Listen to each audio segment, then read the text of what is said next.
Opnieuw de vaste basis aan de aftrap. Chefsport Christophe Liberlo, voetbaljournalist Marnik Geukes, feitsleverancier Siebe van Heusden en ikzelf, Mathis Dumery. Welkom bij FC Limburg, de podcast.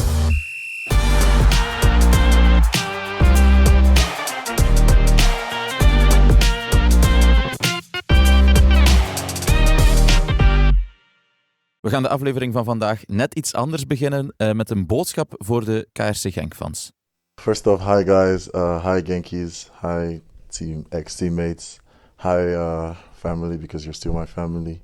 Obviously, the season isn't going the best in the league, but hopefully you guys get to qualify for the Champions Playoffs. De meeste Genk-fans zullen wel al herkennen wie het is. We gaan het nog niet zeggen en we gaan er aan het einde van de aflevering dieper op ingaan. Goed? Een quiz. Ja, leuk. We kunnen dan ook misschien eens... Hebben we daar geen jingle voor een quiz? De quiz-jingle. Ja, de quiz-jingle. Die zouden we nog moeten opnieuw maken. We hebben nog niet voor alles een jingle, helaas, Marnik. Jammer. Maar we gaan misschien anders nog wel eens beginnen met Genk, want die hebben 3-0 gewonnen, overtuigend gewonnen van Gent, ondanks dat ze donderdag verlenging moesten spelen in de Europa League. Is dat dan Haaien die heeft geleerd uit zijn fout van vorig weekend en wel heeft geroteerd? Het heeft in ieder geval goed uitgepakt. Hè. Fout van vorig weekend, ja, dat zijn... Ja, de keuze dan. Ja, als je maakt een keuze en als je dan verliest, dan heb je de verkeerde keuze gemaakt misschien. De gegevens, de objectieve parameters die ze hadden, die wezen toen uit van het valt allemaal nog wel mee. Maar frisheid kan je nooit echt meten, hè. Dus het zit ook voor een groot stuk in je hoofd. En dan moeten dus, als je dan kiest voor verse jongens, ja, dan moeten die hun kans grijpen. En ja, wat Adedesi Sternberg dan vooral gedaan heeft, maar ook Zattelberger. Die spelen echt wel een goede wedstrijd op middenveld. Het zeggen heel volledig ten dienste van de ploeg, maar heel weinig balverlies. De juiste moment, intercepties, deed dat goed. En ook Steukers. Ja, Steukers heb je dan toch wel, zeker als Keretsas er niet is, en dan heb je toch wel dat stukje creativiteit nodig. En dat brengt hij dan wel. Dus de keuzes hebben goed uitgepakt. Ja, en degene die je nog niet met naam noemt, Adedesi Sternberg, ja, heb je die wel genoemd? Ja, toch wel, ja. Meteen genoemd. Meteen. Ah, oké. Ja. Toen was ik nog even aan het... Ja, jij zat nog in Engeland. Ah nee, dat mag ik weer niet zeggen. Ik was nog even aan het uit. Nee, maar de doelpunten voor Genk die vielen wel echt op de ideale momenten. Ja. Nee, telkens vlak na het na de aftrap. Ja. De eerste helft meteen, tweede helft ook meteen scoren, dan deel je meteen een klap uit aan die tegenstander. Hè. Ja, zeker omdat je dit seizoen toch ups en downs hebt gehad bij Genk. Hè, en dat je nooit echt het gevoel hebt gehad, alhoewel dat ze een heel goede start hebben gehad in 2026. Hè. Heel lang geduurd voordat ze een keer verloren. Maar je hebt... De eerste match wel, hè. Op Waregem. En daarna... Juist. Daarna was het inderdaad wel een indrukwekkende reeks. Goed. Nu ben ik wel wakker. Maar nadien een belangrijke reeks dan toch neergezet. Maar je had nooit echt het gevoel van... Nu zijn ze er. Of nu zijn ze vertrokken voor echt heel goed voetbal en heel goede resultaten. En dan is het heel belangrijk dat je heel vroeg kan scoren wat ze nu deden. En je zag ook dat meteen extra energie gaf. Ja, en ook is een keer 3-0. Hè. Dat is het seizoen ook bijna nooit voorgevallen. Mm. Ze zijn al heel vaak op achterstand gekomen. Zoals je zei daarnet. Het is zo belangrijk om goed te starten, met een voorsprong te starten, dat je zelf een klein beetje rust krijgt. Mm. Nu op Dender stonden ze direct 2-0 voor en hadden ze die rust nog niet. Hè.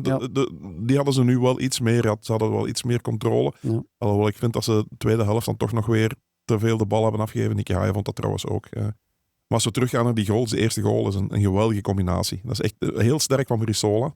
Die echt wel, die niet in de kijker liep, misschien bij veel doelkansen of zo, maar die wel zijn ding deed, zijn rol speelde. En ook die zijn lichaam goed gebruikt. Ja, Je moest er voilà. direct aan denken hoe hij de bal daar bijhoudt en dat duel wint op die leeftijd, waardoor dat de aanval verder gezet kon worden. En dan alles één tijd, hè. Dus Eén doorspelen, hij trekt één tijd voor, één tijd schot.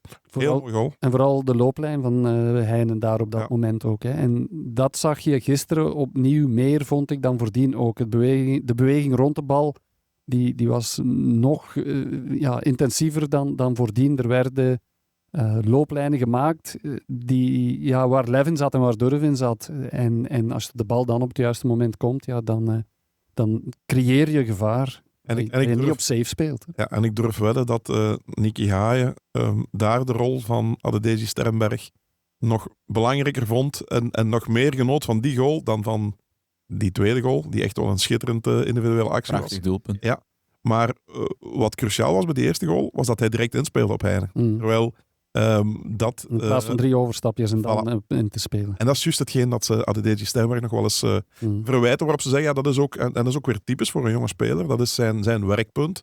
Het moet af en toe iets efficiënter, iets sneller gaan. En in plaats van te pingelen, zag hij de vrije ruimte bij Heine. Hij speelt die bal direct in. 1 tijd voorzet, 1 tijd goal. Heel goed goal. Maar dan de tweede doelpunt, zoals we daarnet zeiden. Ja, van tussen 4, laten we zeggen 3. En dan kwam er nog een 4e bij, maar die deed ook niks. Ik wou zeggen 3,1. Want ja, wat K3 die de bal daar kwijtspeelde, wat die daar deed... Ik weet het echt niet, maar die deed alles behalve verdedigen. Was wel heel raar. Die bleef er zo'n beetje half achterop huppelen. Ja. Van Afrika tot in Amerika, K3. Maar, ja. Er werd er weinig in de weg gelegd. Ja. Ook, hè. Aan de rand van de 16 dan verwacht je toch dat er iets scherper verdedigd wordt. Of veel scherper zelfs. Nu, het blijft goed gedaan gewoon. Blijft een prachtig geweldig doelpunt. Want geweldige trap. Dat had me wel een beetje gestoord. Hein van Aasbroek was dan co-commentator, maar die was even vergeten dat hij co-commentator was. En die was volledig als coach van Gent aan het bespreken hoe dat onmogelijk was dat hij erdoor kon. Dus was jammer, want eigenlijk moest de focus liggen op het prachtige doelpunt. Want hij was er voor rust ook al een keer vrij dichtbij, hè, die plaatsbal. Op een tegenaanval, waar Heine links Adedeji Stijnberg aanspeelt. En dan die krul naar de tweede paal, die net niet genoeg krulde. Dus, dus hij was heel doelgericht, Adedeji Stijnberg. En het deed hem ook zichtbaar deugd. En ik moet zeggen, voor zo'n jongen, die heeft echt wel een zware blessure gehad. Hè. Echt een scheur.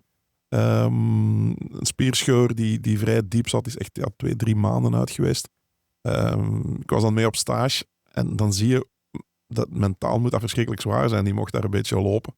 En terwijl al die mannen daar aan het trainen zijn, dat is verschrikkelijk. Hè? Dus, en dan weet je, als je daar zo enkele dagen bent bezig, dan heb je dan nog meer, en voel je er nog iets meer aan, dan heb je eigenlijk dan nog wel veel meer deugd van dat zo'n jongen op deze manier dan boven water komt. En een extra wapen wordt, want hij is niet de enige. Sor scoort ook opnieuw. Ja, goede counter. Als je goed afgemaakt. Het aantal doelpunten van, dat die maakt nu per minuut dat hij speelt.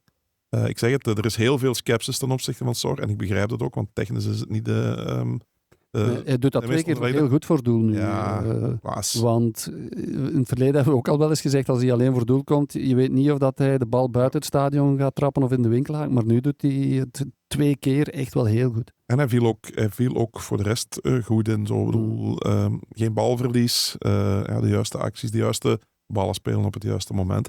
En bij Ito weet je, als die op rechts speelt, als je 1 speler mag uitkiezen voor een tegenaanval, die de bal meekrijgt, dan kies je gewoon Ito, want je weet dat die voorzet perfect komt.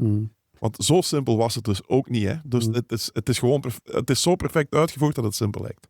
Wat Adedeji Stijnberg betreft ook, ik vond het opvallend en knap ook dat hij heel vaak die diepgang ook zocht. Want je moet niet vergeten, hij stond dan als linkerwinger. Maar hoe vaak dat hij centraal opdook in de ruimte, als die ruimte daar was.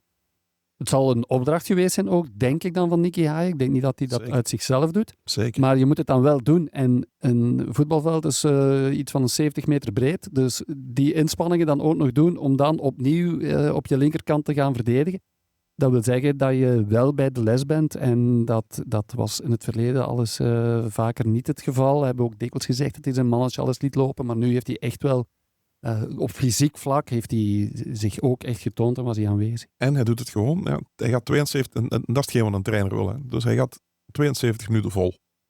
En, en dan komt er iemand anders. Ja, en als je dan Sor, Ito, Bibou en Caretsas kan inbrengen. En Caretsas, eerste bal dwingt die Roewel tot een goede save. En dan geeft hij 4 pandklare assists eigenlijk. Als je ziet van die kopbal van Bibou en van Sadik en vooral die stiftbal op Heijmans, die deed ook nog eens links.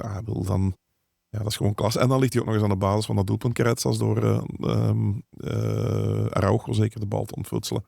Ja, wat een invalbeurt. Als je die mannen kan brengen en als jouw kern dan zoveel groter wordt, want dat was eigenlijk het winstpunt gisteren. Nee, dan dat zijn enorme wapens. Omdat het ook enorm druk wordt. Hè. Met Freiburg er nog eens bij. Ja, inderdaad, want nu gaan ze duiken nu voor de tweede keer de top 6 in. Ze hebben nog 3 wedstrijden te gaan. Gaan ze dat plekje nu ook kunnen behouden? Het programma is niet makkelijk. Nu naar Union, dan thuis STVV en dan naar La Louvière. Ja, het is zwaar. Ik denk dat ze dan 6 op 9 genoeg hebben. 6 op 9?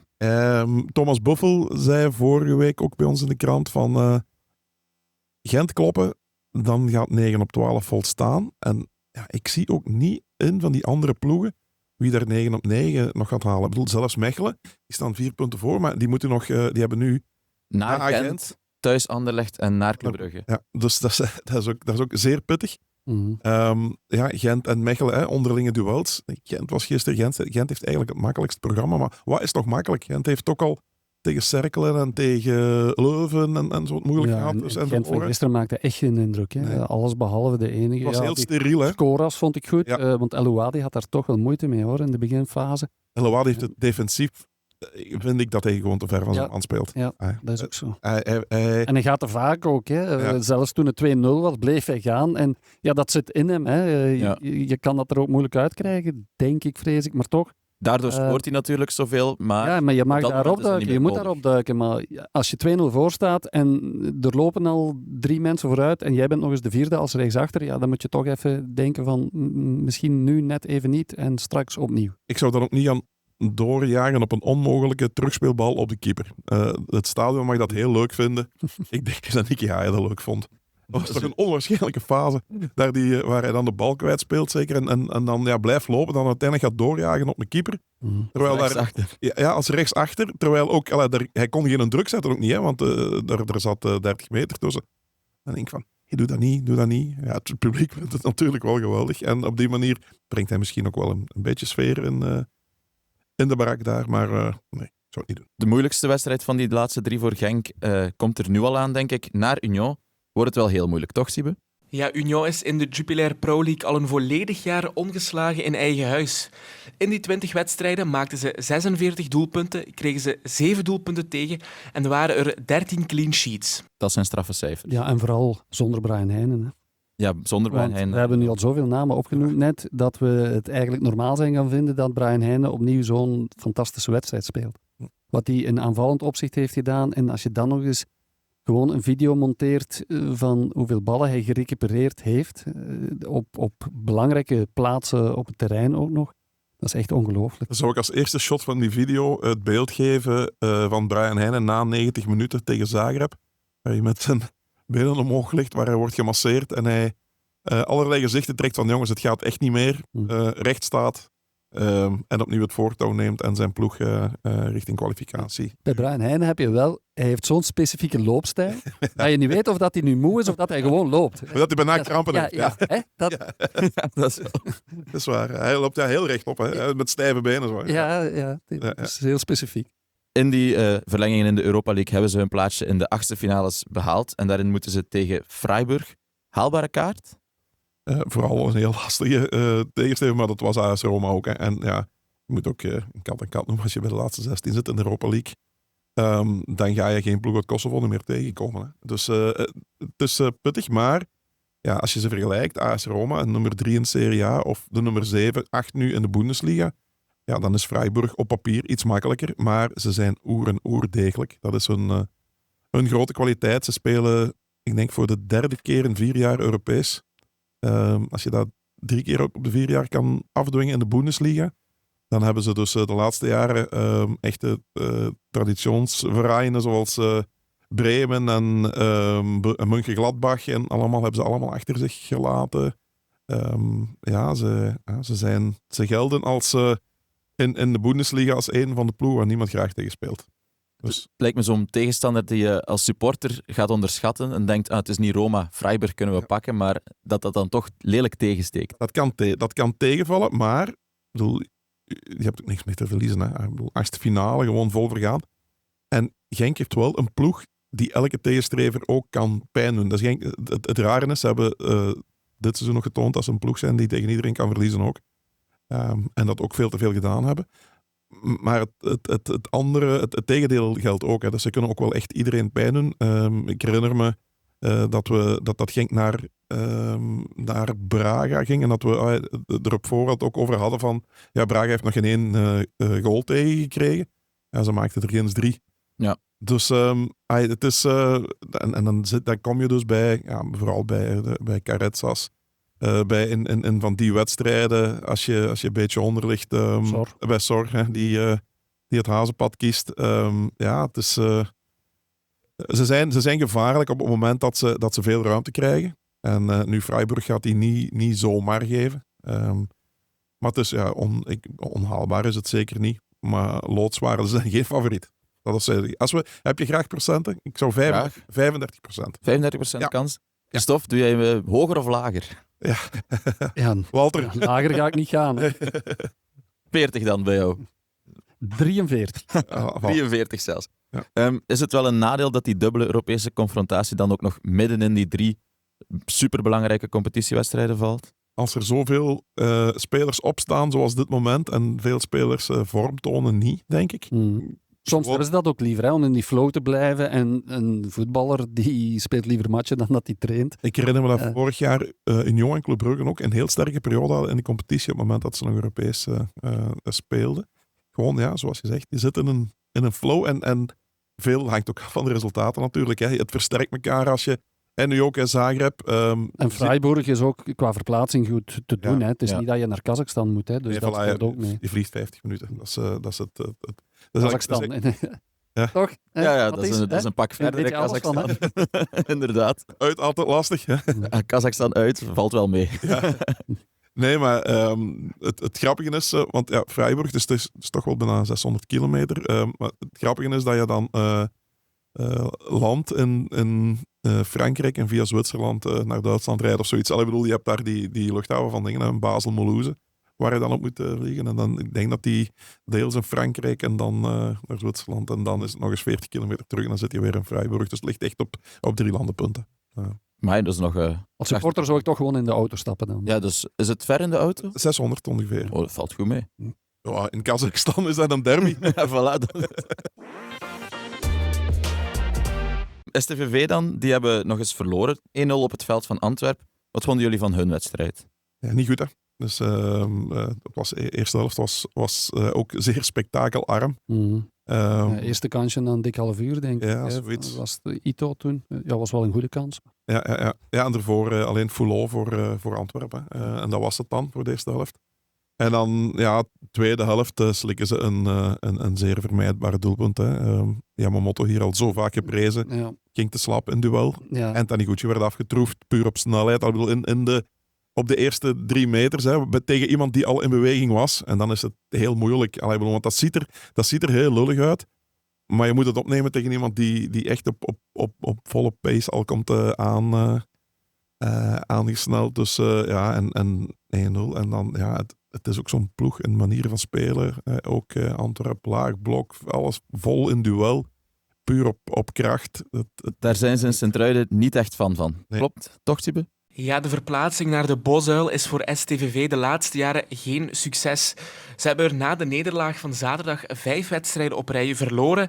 En de laatste overwinning op het veld van Antwerpen dateert al van 1 december 2018. Toen wonnen ze er met 1-3.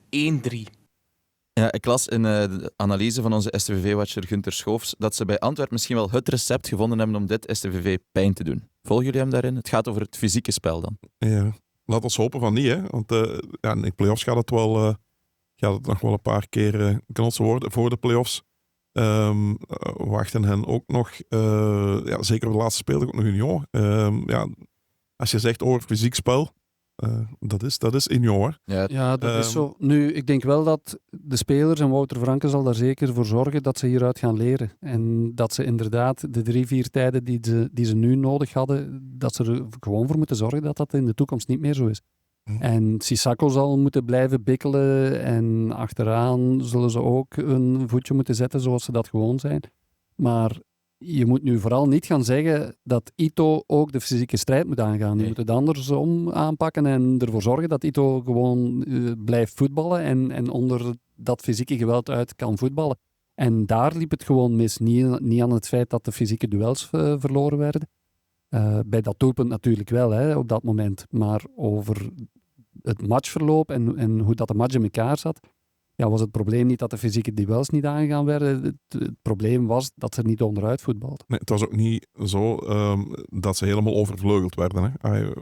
Ze hebben met 1-0 verloren. Die match had ook op een gelijkspel kunnen eindigen. Ja. Het was vaak net wel in het verleden. Hè. Heel dikwijls dat ze met 1 doelpunt verschil gewonnen hebben bijvoorbeeld. Dat Sebouye die uitstekende kans kan afmaken. Ja, dan praten we nu weer anders. Hè. Het was niet plots een onherkenbaar STVV. Nee, ze bleven zichzelf, zoals dit seizoen. Voilà, en je moet ook dat is wel heel belangrijk wat Christophe zegt, je moet je gewoon je eigen stijl trouw blijven. Hè. Je moet ook het kind niet met badwater weggooien. Hè. Ik bedoel, als je bepaalde manieren van spelen hebt en dat loopt goed, het loopt fantastisch. Ja, ik bedoel, ze blijven ook door dat gelijkspel van Union ook in de race nog altijd. Hè, ik denk ook bij hen. Dat geldt, hè? 9 op 9 dat je er bent. Nu, hun programma oogt ook heel zwaar. Ja, maar gewoon onder hoge druk uitvoetballen kunnen ze meteen oefenen dit weekend tegen Cercle. Ja, Cercle is een hele vieze om tegen te spelen. Dan heb je een Limburgse derby die enorm boeiend wordt in Genk dan. En dan de afsluiter tegen Union. Ik zou zeggen, als STVV-speler, laat maar komen. Hè.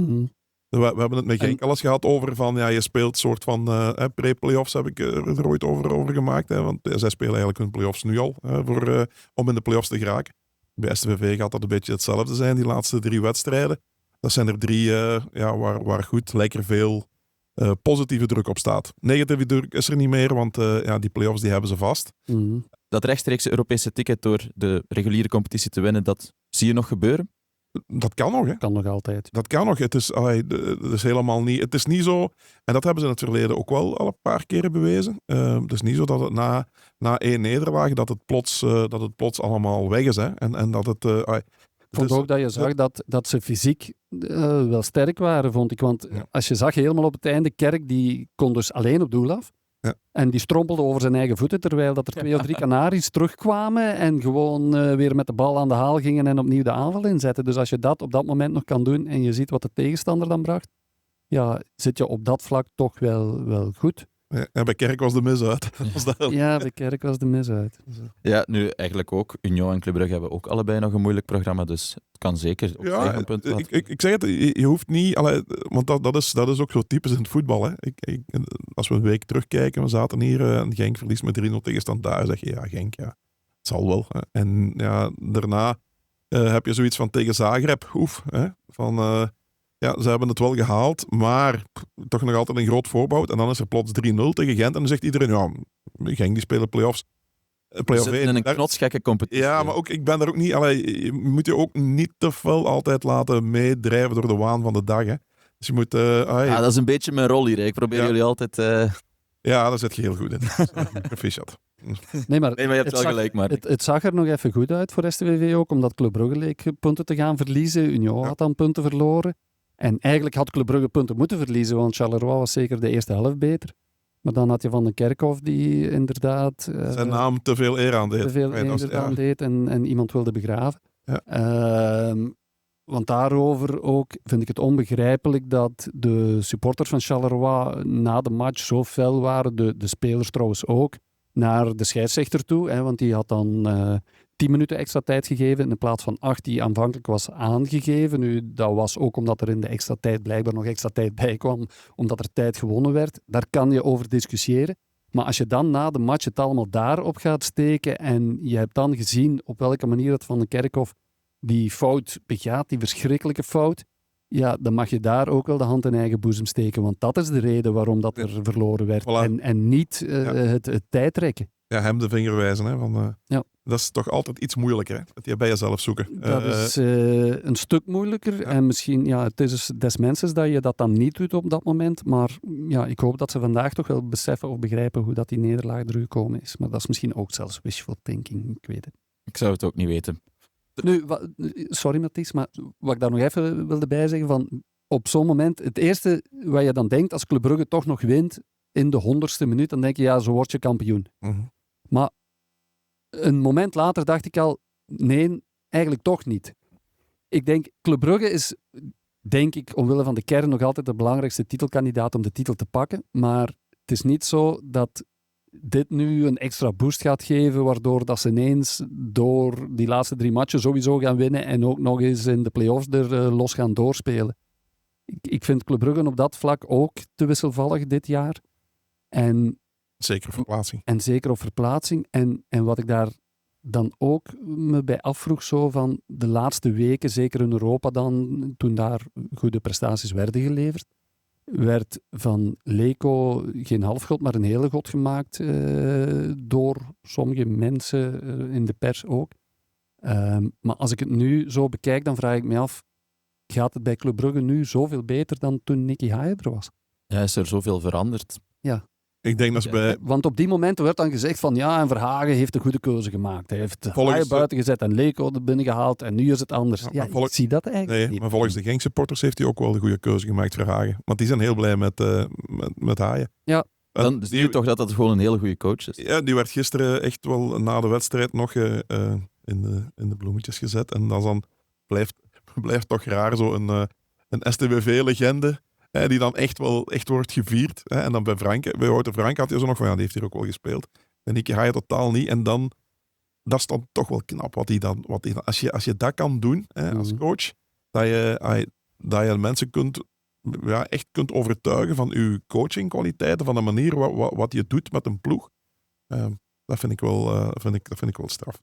Zeker. Dan gaan we misschien naar de spelers van de... Nee, zeg maar, Christophe. Je wil nog iets zeggen. Nee, we hebben het niet over Kokubo gehad bij STVV. Ah ja. En eigenlijk heeft hij ervoor gezorgd dat... want we hebben in het verleden vaker kritiek op hem gehad, maar nu wordt er verloren en wordt zijn aandeel in het feit dat ze eigenlijk niet nog meer goals hebben tegengekregen, wordt dat ergens onder de mat geveegd. Als ze punt pakken of winnen, dan hebben we het wel over die reddingen, want hij heeft echt wel 3 heel goede reddingen gedaan. Ja, het was ook het match in de match tegen zijn Japanse collega. Ja. Ja. En hij heeft 3 goede reddingen, dat hij tegenvoets zou gepakt worden en dat hij toch nog heel snel tegen de grond gaat. Het deed me denken aan de redding van Thibaut Courtois tegen Benfica vorige week in de Champions League. En toen zei Thibaut Courtois ook, ja, dat komt door de volleybalgenen van mijn ouders. Toen hebben we bij Greenyard Mazeik een volleybalspeler, een bekende volleybalspeler, Sil Meijs, even opgebeld om te vragen van, ja, wat bedoelt Courtois daar nu precies mee? En inderdaad, de manier waarop dat een volleybalspeler een bal de receptie aangaat, dus zo snel mogelijk tegen de grond gaan om de bal niet op de grond te laten vallen en die zo te kunnen weren. Dat is eigenlijk precies de manier waarop dat Thibaut Courtois ook tegen de grond ging. Heeft Kokubo ook volleybalgenen? En ja, ik vraag het me af. Misschien moet Gunther Schoofs het de volgende keer eens vragen aan hem. Want Kokubo deed het net op dezelfde manier. Misschien wel, ja, Japan is het land van de judo. Hè. Misschien judo, die gaan ook heel snel neer. Hè. Ja. Dus, die mogen je eigenlijk niet meer. Toch niet op een rug. Hè? Ja, maar op een rug. toch met bepaalde grepen, hè, dat ze naar de benen gaan. Dus toch, ja. Ik gok op op judo. Jij gokt op judo, jij op volleybal. We zullen het horen. Gunther moet het maar vragen aan Kokubo. Dan de spelers van de week. Was iemand van jullie van plan om Matsuzawa te kiezen? Doe maar. Ik kies Matsuzawa. Ik heb het hier al vaak gezegd. Ik ben fan van hem en ik wil hem vaker aan het werk zien. Hij viel weer heel goed in. Hè. Ja, dat doet hij toch ongelooflijk. En die acties, ik vind het gewoon zo leuk om naar hem te kijken. Dat is waar. Dus het is een attractie op het veld. En, de Olympische winterspelen zijn gedaan, maar hij glijdt echt over het veld. Ja. Hij schaatst precies. Zo, zijn ouders waren schaatsers. Ja. We gaan in elke andere Schaatsgenen.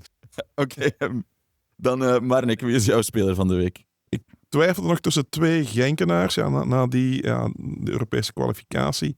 En die 3-0 ligt, voor de hand ligt natuurlijk Noah Adedesi Sternberg. Ja. We hebben het er net al over gehad. Waarom? Een voet in de eerste goal, schitterende tweede goal, ook altijd aanspeelbaar. En komt van heel ver terug, van die spierscheur. En toch ga ik voor Lawal. Lawal? Ja, ik ga voor Lawal. Ik vind gewoon... daar hebben mij dit weekend, ik denk... ik ga niet overdrijven, maar toch 12 mensen mij aangesproken zeggen, Genk, daar gaat toch een andere keeper in de goal staan. Om maar te zeggen hoe die blunder, want dat was het ook wel, het was een gigantische blunder. Het was een gigantische blunder, ook niet alleen omdat hij de bal in iemand zijn voeten speelt, gewoon ook het moment, er zijn nog 12 seconden te spelen, trapt die bal omhoog en eer dat hij neergevallen is, heeft een arbiter afgefloten. Dus het was niet dom, maar oerdom. Maar om dan iemand neer te staan te zeggen, ja, die kan niet keepen, want dat was dan de volgende stap. Ja, maar die kan toch ook niet keepen? Dan zeg ik van, ik vind dat niet zo'n slechte doelman. Ik heb ook wel zoiets van, het voetballen, hij neemt wel heel veel risico's. Maar aan de andere kant, dat wordt van een keeper tegenwoordig ook wel gevraagd. Dat je, en zeker bij Genk, dat je vanuit de opbouw, dat ze de man meer kunnen creëren en dan gevaarlijk zijn. Het is geen ploeg die de lange bal kan gebruiken. Maar om dan te zeggen dat hij niet kan keepen, het is iemand die zeer proactief keept. Als je gisteren ziet, die gaat een hoge bal halen, ergens buiten de kleine rechthoek. Ik ken heel veel keepers die dan gewoon op een lijn blijven staan. En de kobbel krijgen en die gaat binnen onhoudbaar. Zegt iedereen, daar kun je niks aan doen. Terwijl hij die ballen wel komt halen, overal. En hij pakt dan gisteren, Christophe had het net over Kokubo, enkele ballen. Dat was dus ook tegenvoets. Die bal van Hashioka was het. Ook tegenvoets. Die hij pakt was echt wel een heel straffe reeks. Een heel straffe redding. En ik vind dat je dat dan kan doen op een moment dat je zo onder vuur ligt en dan iedereen jou heeft uitgejouwd en zo. Dat vind ik knap. En ook de manier waarop hij dan na de wedstrijd daar staat. Dat is echt een onwaarschijnlijk rustige mens die nooit zichzelf zal de hemel inprijzen. Die altijd heel realistisch blijft. Ik doe het voor ik noem hem speler van de week gewoon omwille van wie hij is en omwille van zijn persoonlijkheid. Ja, en als er eigenlijk een voorbeeld is waarom je een keeper na zo'n fout niet moet afschrijven, dan is het ook Kokubo. Die hebben we ook genoeg gezegd, hij neemt te veel risico's, maar niemand denkt nu ooit nog van haal die uit de ploeg bij Sint-Truiden. Je moet altijd zien, was het voor en was het na, brengt het mij meer op dan het ons kost. En ga vooral niet voort of niet verder op de publieke opinie. Hè. Er waren dus echt verschillende mensen, gisteren ook journalisten van andere media, die zeggen, die Lawal die blijft toch niet staan? Dat is toch ongelooflijk dat die blijft staan? En ik zeg, maar welke fouten heeft hij dan nog? Maar dat is toch geen keeper die punten pakt? Misschien gisteren wel, ik weet het niet. Christophe, wie is jouw speler van de week? Ja, ik had Kokubo kunnen nemen, omwille van de redenen die ik net aangaf. Ik had Brian Heijnen ook kunnen nemen, vind ik. Omwille van de redenen die ik eerder vandaag al opsomde. Maar ik ga voor João Gomes. Dat is geen Limburg. Hij is van hij zal wel ergens Limburgs roots hebben. Of als dat ons uitkomt, dan zullen we er wel voor zorgen dat dat zo is. Ooit in Limburg geweest. Een achterneef heeft een achterneef in Gijstingen. Nee, João Gomes is de middenvelder van Wolverhampton. En ik ben vorige vrijdag naar de derby geweest tussen Wolverhampton en Aston Villa. En Wolverhampton heeft die eerder verrassend gewonnen in eigen huis met 2-0. En João Gomes was de man die de eerste goal voor zijn rekening nam. Een Braziliaanse international, al 10 keer voor zijn land gespeeld. En ja, als je zag, Molineux Stadium zat helemaal vol. En je moet weten dat op dat moment Wolverhampton 1 match gewonnen had dit jaar. En ik geloof dat dat op 3 januari was, hun eerste zege. Dus, en toch zat dat stadion helemaal vol om hun spelers aan te moedigen in die belangrijke stadsderby. En João Gomes speelde daar een cruciale rol in. Een mooie voetballer. Dus daarom, voor een keertje hij. En zo hebben we ook al een klein beetje een tip wie aan het begin van de aflevering aan het woord was. Rarara. Wie zou het zijn? Maar we gaan naar 1B. Daar verloor Lommel met 0-1 van hun zwarte beest Seraing, dat een helft met 10 man speelde. Volgens Lommelwatcher Sven Klaas was het verschil tussen de 4e en de 15e in de stand geen moment zichtbaar. En Lommelverdediger Dries Wouters zei achteraf: we moeten stoppen met dromen, het was nooit realistisch om naar die tweede plaats en dus die rechtstreekse promotie te kijken. Heeft hij gelijk? Want wij hadden het vorige week nog over van, ze mogen wel van die tweede plaats dromen. Ja, je moet daarvan dromen. Als je begint aan een competitie, dan moet je daarvan dromen. Met het budget van... En moet je daarvoor willen gaan ook. Ja, anders dan moet je niet aan de competitie Als je speler zijn van Lommel en je hebt dat budget en dan zijn er toch wel bepaalde verwachtingen. Ja, dan moet je wel durven dromen van de tweede plaats. En dan kon je vorige week ook nog van dromen. En dan hebben ze het nu echt wel helemaal weggegeven. Dus er was een zwart weekend voor onze Challenger Pro League teams, alle 3 onderuit. Patro ook 2-1 tegen Jong Gent. Ja, het gaat nu nog gewoon over zo snel mogelijk die plaats in de barrages. Zo snel mogelijk naar die play-off. Ja, en we zullen... Het wordt gewoon ook aftellen voor Kortrijk, denk ik. Hè, dat die zeker zijn. Ook van de rechtstreekse promotie naar de hoogste afdeling. Voor Patro was het de eerste keer dit seizoen dat ze verloren van een belofteploeg. En dan, ze stonden eigenlijk nog 0-1 voor een kwartier voor het einde, maar een dramatisch slotkwartier. 2 doelpunten en een rode kaart. En, Ja, dus ze zitten niet in een goede periode, hè. Dat is duidelijk. Ik denk dat voor Stijn Stijnen gaat dat ook iets zijn, en die gaat daar nu ook mee bezig zijn, om die soort van rustmoment in te bouwen. En iedereen gewoon op scherp te krijgen de play-offs tegen die play-offs. Ja. er zijn nog maar een en paar dan er matchen opnieuw te staan. tellen. Hè. Ja, het zijn er nog een paar matchen, maar dat gaan ze wel halen. Dus ook omdat Eupen doet het ook niet goed. Dus dat zijn degenen die hen dan de enige die nog kunnen bijlen. Want denk ik dat die Jong Gent, die zullen geen play-offs mogen spelen en die mogen toch niet opgaan. Dus nee, ik denk dat het daar is van bereid dat voor die play-offs spelers die wat liggen kwetsen en die in het rood zitten. Die parameters die hebben ze toch allemaal. Dus het gaat zoiets zijn. Jong Genk dan, die hebben ook verloren. 2-3 van Lierse. August de Wannemaker viel na 27 minuten geblesseerd uit. Maar ik weet je hoe ernstig die blessure is? Nee, ik ben nog niet bij de dokter geweest. Nee. Het zou niet om een breuk gaan, blijkbaar. Gelukkig. Ja, gelukkig. Het was zo de hoogte van enkel de Achillespees, maar zoiets met ligamenten en zo. Maar in ieder geval, jammer genoeg hoort het er ook bij. Een jonge speler. Zeggen altijd, what doesn't kill you makes you stronger. Hij zal ook hier weer sterker moeten uitkomen. Het zal even tijd nodig hebben.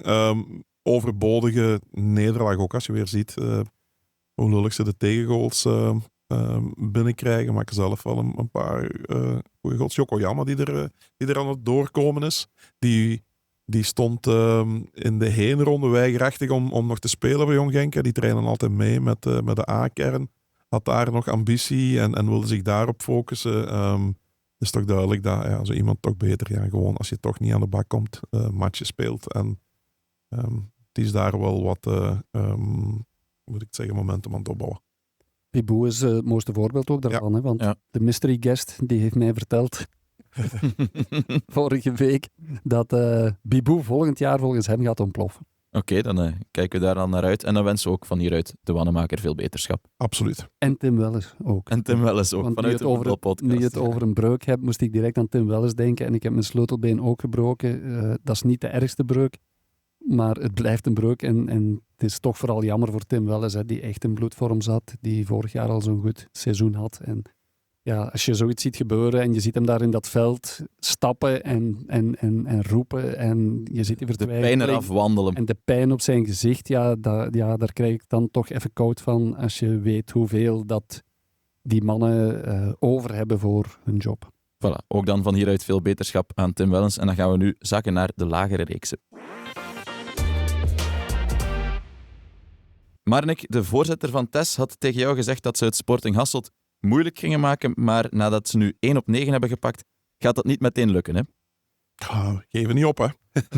Ze geven niet op in Looi, hè. Nee, het is 1 op 9 en een beetje ongelukkig, hoor ik zeggen. Ik was er niet. Ze hebben 2 keer achtereen, zat er meer in. Maar ze zijn tot nu toe, voor de matchen voordien waren ze altijd zeer efficiënt bij TES. En nu hebben ze een beetje, een koekje van eigen deeg tegen, zeker. Het zal eerder knokken zijn dan dat Hasselt het moeilijk gaat maken. Die komen nu op 2 punten, want Hasselt 4 op 15 gepakt en 0 op 12 op verplaatsing gepakt.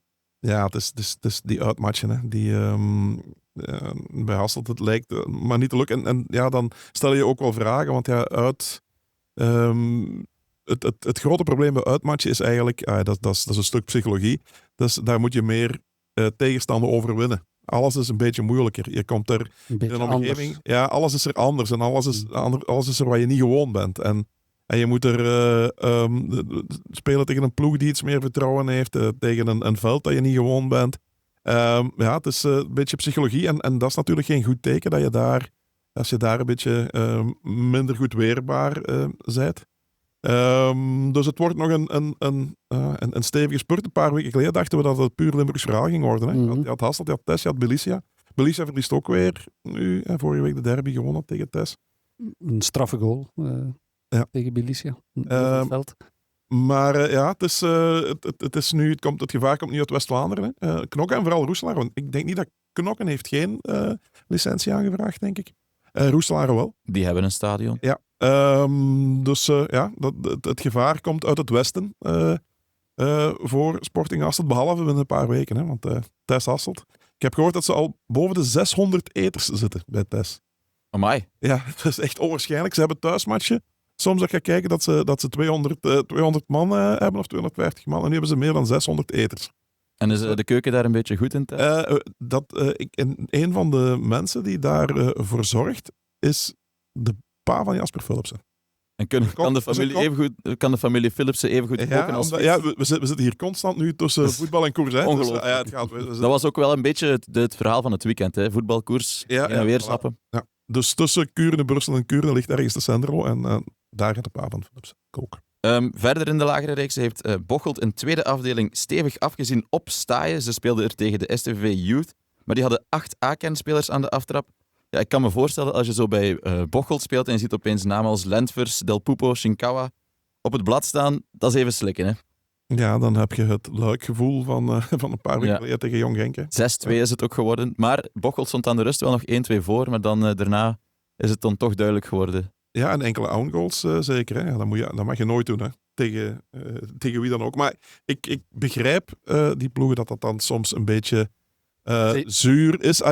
Dat voelt gewoon een beetje aan als competitievervalsing. En dat is nu een heel zwaar woord. Hè? Maar, zeker als er iets op spel staat. Ja, Bocholt staat een paar plaatsen boven STVV Youth en dan word je zo weggespeeld door een ploeg die zoveel onder is. Ja, maar als je dan nog eens meedoet voor een titel en je verliest daar de titel, dan... Als er iets op het spel staat, wel. Als er minder op het spel staat, dan denk ik zelf als speler van Bocholt dat je dat leuk vindt. Ja.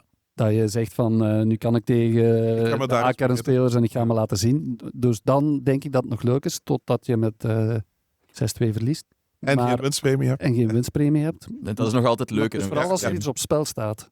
Ja. Ik denk niet dat Bocholt nog kampioen kan spelen, maar ze mogen me altijd verbeteren vanuit Bocholt. Christophe, wie was de mystery guest? Ja, Tolu Arrocodaire. Ik denk dat velen hem herkend hebben. Ik was vorige week naar Wolverhampton getrokken om hem te interviewen daar. We vonden dat nog wel eens op zijn plaats. Na zo'n lange tijd intussen dat hij weg is bij KRC Genk. En ja, hij is nog geen haar veranderd. Hij blijft echt een super sympathieke kerel.